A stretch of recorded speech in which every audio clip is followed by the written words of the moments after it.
دوستو نواب تو بہت گزرے ہیں لیکن نواب آف بہاولپور کی بات ہی الگ تھی۔ یہ ان دنوں کی بات ہے جب بہاولپور ایک الگ ریاست تھی اور عزت مآب سر صادق محمد خان یعنی نواب آف بہاولپور ریاست کے حکمران تھے۔ تب پاکستان آزاد نہیں ہوا تھا۔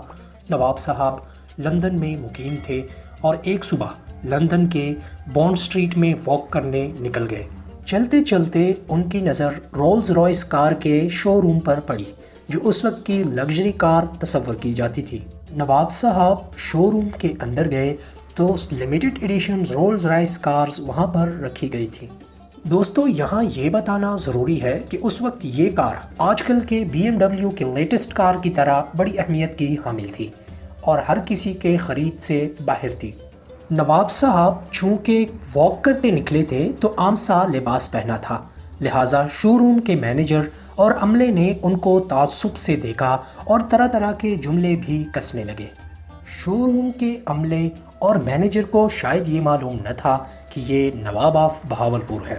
نواب صاحب واپس آئے اور اپنے خصوصی بندے کو بھیجا کہ آج نواب آف بہاولپور شو روم کا وزٹ کریں گے، تو جناب رولز رائس کے عملے اور مینیجر نے خوب تیاری کر لی، ریڈ کارپٹ بچھا دیے۔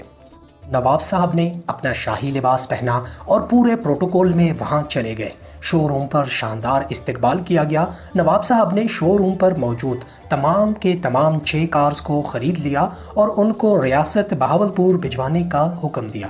ناظرین کہتے ہیں کہ خاندانی لوگوں کی دشمنی بھی خاندانی ہوتی ہے، اور یہ تو پھر بھی نواب آف بہاولپور تھے۔ جیسے ہی کارز بہاولپور پہنچی، نواب صاحب نے میونسپل ڈپارٹمنٹ کو حکم دیا کہ ان کارز کو شہر کا گند صاف کرنے کے لیے استعمال کیا جائے، لہٰذا اس وقت دنیا کے خوبصورت اور مہنگے ترین کارز کے ساتھ جاڑو باندھ دیے گئے۔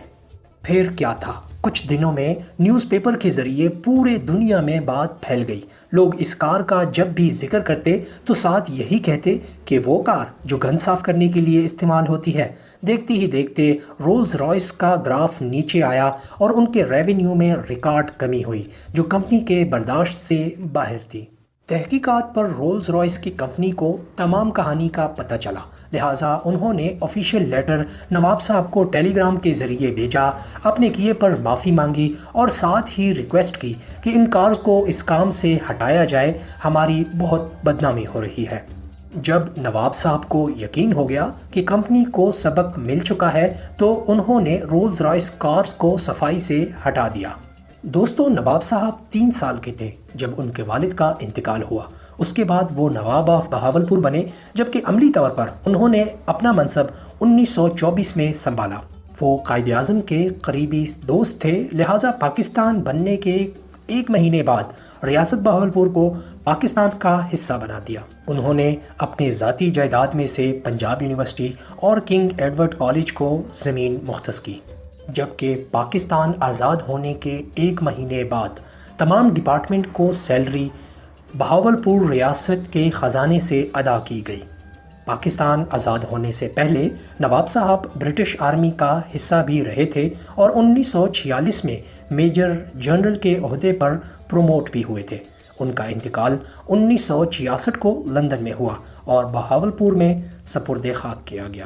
دوستو مزید دلچسپ اور انفارمیٹیو ویڈیوز کی اپڈیٹس کے لیے ہمارے چینل کو سبسکرائب کرنا نہ بھولیں، بیل آئیکن کو کلک کریں تاکہ انفارمیشنز پر وقت آپ کو مل